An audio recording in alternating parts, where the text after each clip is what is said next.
안녕하세요, 차트킹입니다. 제가 소개해드렸던 종목들을 총정리해보는 시간입니다.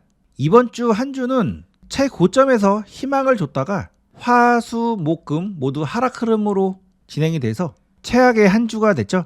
사실 이러한 고점 자리에서는 이미 과열권에 접어들었었지만 11월 말에 열린 에이펙 정상회담에서 역대급 재료들이 등장을 했었기 때문에 이 시기에 좀 더 오버슈팅이 나왔던 것 같습니다.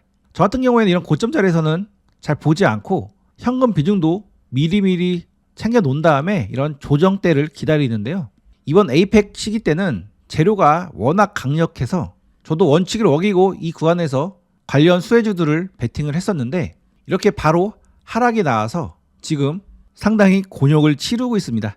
그렇다고 이 시점에서 그냥 안 들어가기에는 엔비디아 GPU 26만 개라든지 아니면 원자력 협상이라든지 관세 협상이라든지 그 다음 핵 잠수함 이슈라든지 역대급 재료가 이 고점에서 나왔죠.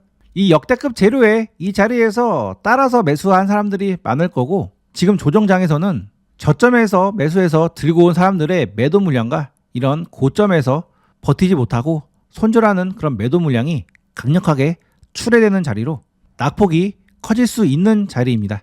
단 그동안 흐름을 본다면 강력한 상승 흐름 이후에 매수세가 워낙 강해서 눌림이 약하게 이렇게 진행되고 나서 상승을 했던 그런 흐름도 있었기 때문에 일단 다음 주 가격 조정을 진행될지 아니면 기간 조정으로 진행될지 여부 체크를 해볼 필요가 있겠고요.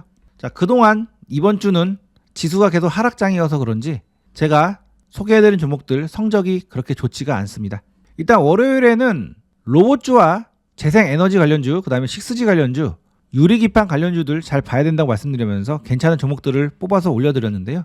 자, YCK 같은 경우에는 이 자리에서 소개해드렸는데 제가 눌림 조정권에서 공략을 해보라고 말씀드렸고 그 이후에 아직 시세가 나오지는 않았습니다.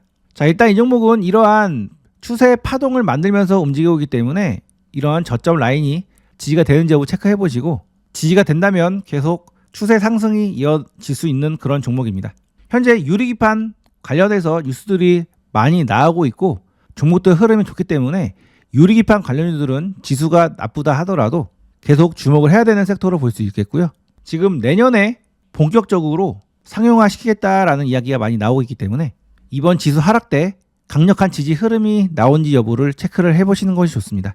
그래서 같이 소개해드린 SKC라는 종목도 이렇게 바로 밀려버렸는데 이 종목은 그동안 이렇게 바닥을 잡고 나서 상승 이후에 조정이기 때문에 조정 이후에 다시금 이렇게 반등 흐름이 나오면서 추세 상승을 이어 나갈 수가 있습니다. 따라서 이 종목 같은 경우에는 만약에 지수가 빠졌을 때 크게 빠지지 않고 이런 추세대를 지지를 해주는 흐름이 나온다면 한번 눈여겨보시고요. 만약에 이런 추세를 깨고 내려간다 한다면 다시 크게 돌아서 올라가야 되기 때문에 그런 흐름이 나오면 일단은 접근을 보류를 하시는 것이 좋습니다.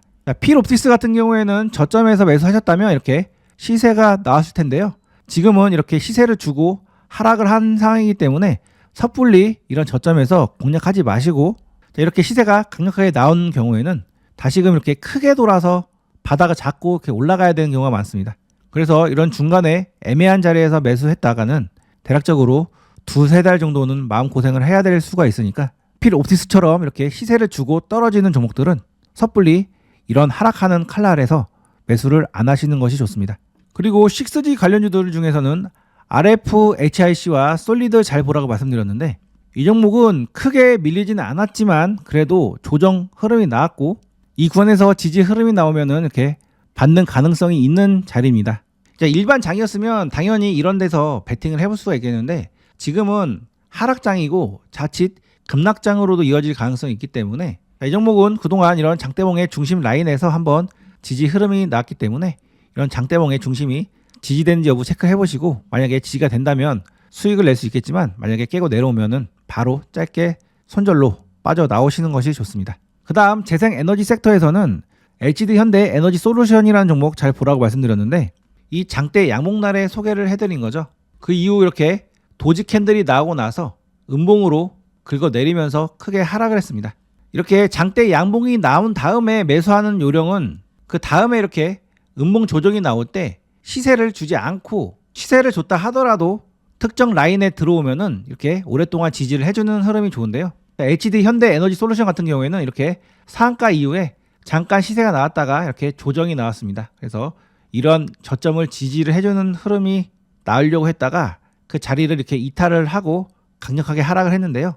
상승을 해주는 종목들은 나름 이렇게 의미 있는 지점이 지지가 되었다면 그 구간을 깨지 않고 옆으로 이렇게 횡보를 하는 습성이 있습니다. 그래서 횡보를 하고 나서 이렇게 돌아서 상승 조정 상승으로 올라가는데, 이러한 HD 현대 에너지 솔루션 같은 경우에는 이렇게 지지를 못하고 바로 하락하는 흐름이 났기 때문에 보고 계셨다면 진입을 해서는 안 되고요.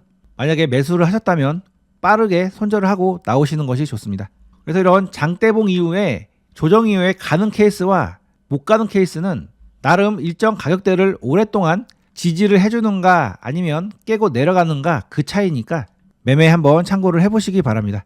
자, 하나솔루션 같은 경우에는 그동안 이런 바닥을 지지해주고 이렇게 상승 준비를 해서 이렇게 소개를 해드렸는데 그 다음에 이렇게 무지막지하게 하락을 했죠.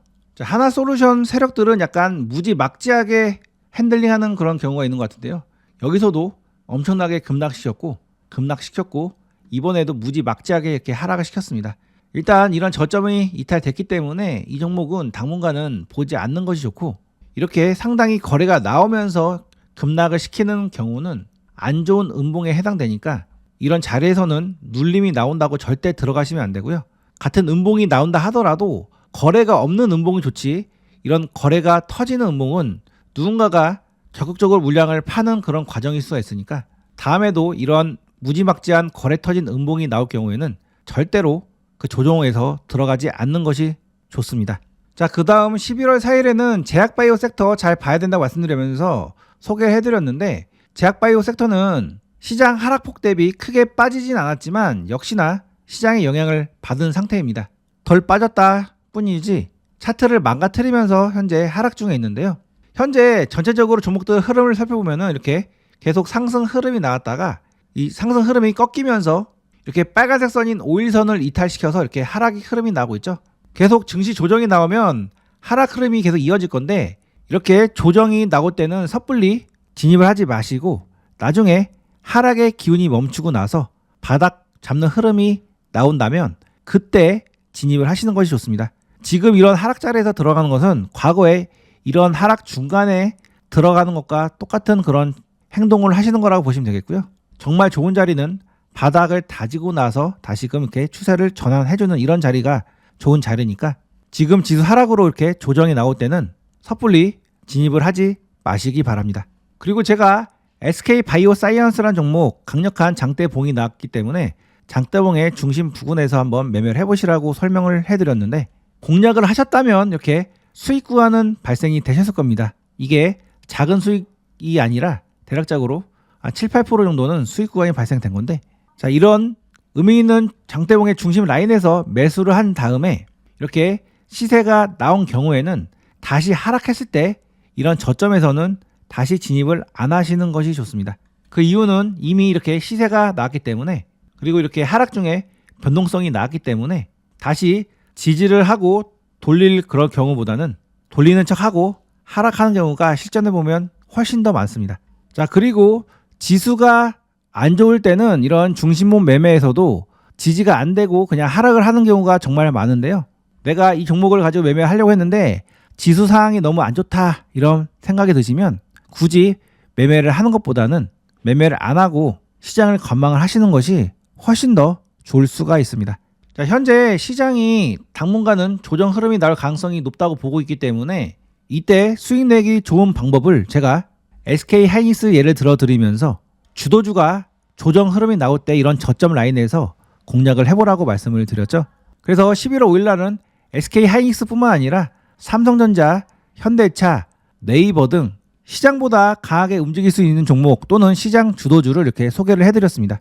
자, SK하이닉스 같은 경우에는 조정 이후에 반등이 나왔고 지금 다시 하락 흐름으로 진행되고 있는데, 앞으로 여러 가지 흐름으로 진행이 될 가능성이 있으나 일단은 다시금 이렇게 급락 흐름이 나온다면 이런 저점은 좋은 매수 기회가 될 수가 있습니다. 그래서 주도주가 이렇게 급락할 때는 빠르게 반등이 나온 경우가 많으니까 SK하이닉스 잘 보고 계시다가 이렇게 급락 흐름이 나왔을 때 이런 저점에서 분할로 한번 접근을 해보시기 바랍니다.